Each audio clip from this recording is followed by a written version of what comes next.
କହରେ ଧର୍ମ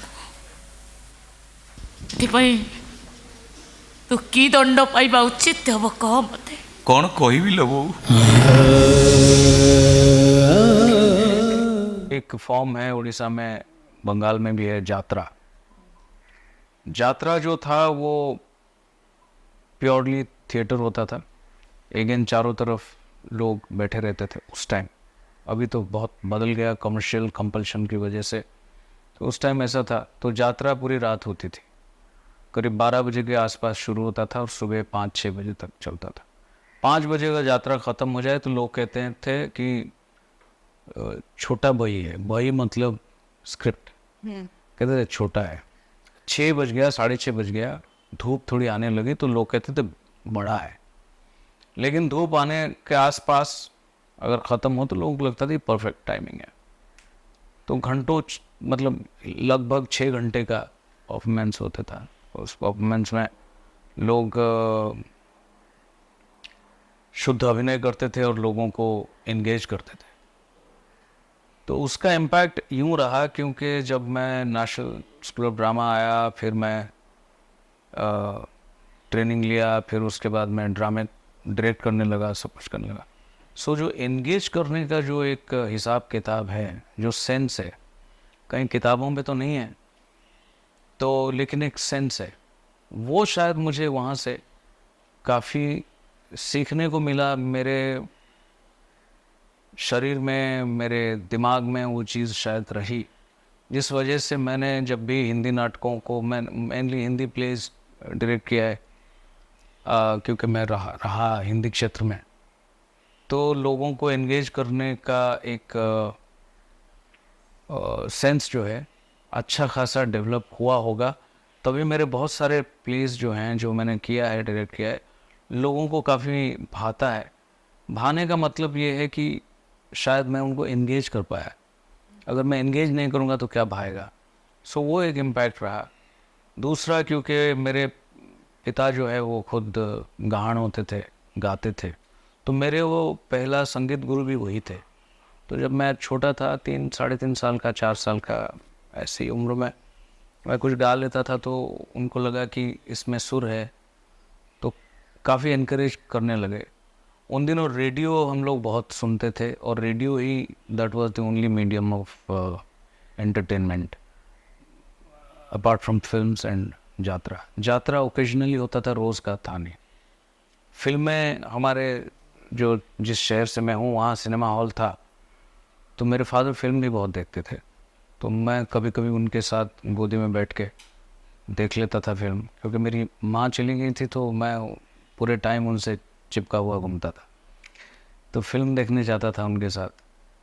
तो संगीत का जब उन्होंने देखा तो उन्होंने सिखाना शुरू किया, तो मैं फिर थोड़ा थोड़ा गाने लगा।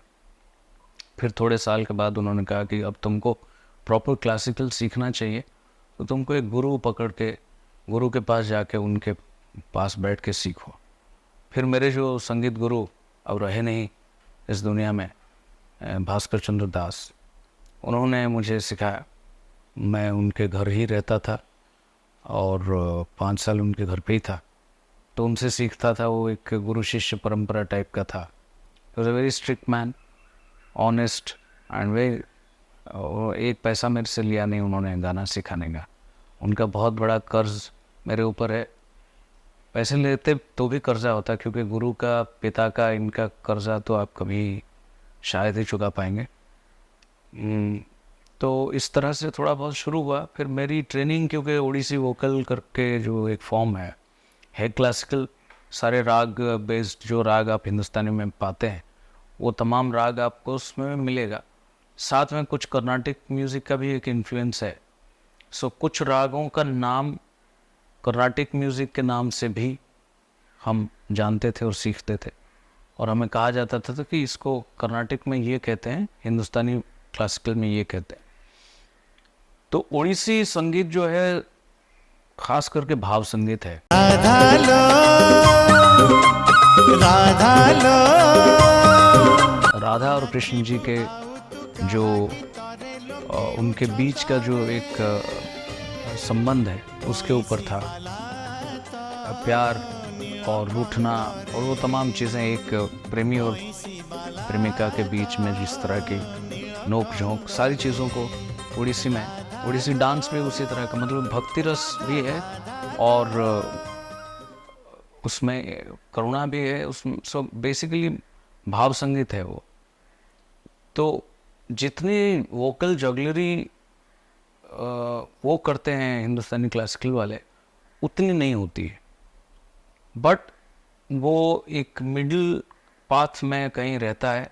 वो भाव को बिल्कुल नहीं छोड़ता है, राग को नहीं छोड़ता है, ताल को नहीं छोड़ता है, सुर को नहीं छोड़ता है, लेकिन वो बहुत ज़्यादा जैसे मान लीजिए गाना रे नंद नंदन, अब ऐसे अब बीच में कुछ करके बकरा तान भी कर देंगे, ये कर देंगे, तो वो हिंदुस्तानी क्लासिकल में, इसमें बकरा तान ये सब का कोई बहुत ज़्यादा प्रचलन नहीं था। तो संगीत भी उस तरह से उड़ीसा से मिला, अभिनय भी उड़ीसा से मिला और संस्कार भी उड़ीसा से मिला। और उड़ीसा जिस ज़माने में मैं बड़ा हो रहा था या अभी भी, उड़ीसा में एक अच्छी चीज़ ये है क्योंकि गरीब राज्य रहा, पिछड़ा, अब तो बहुत डेवलप हो गया है, उस टाइम बहुत पिछड़ा हुआ राज्य होता था। लेकिन जगन्नाथ जी की जो एक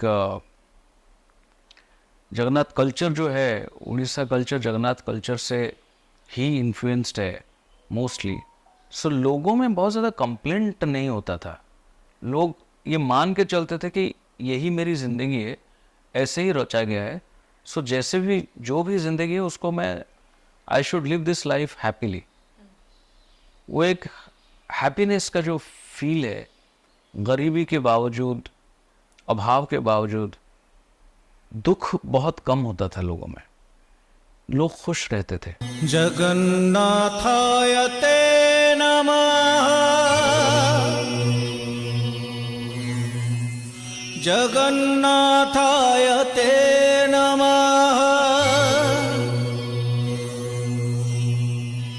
जगन्नाथाय ते नमः, जगन्नाथाय ते नमः।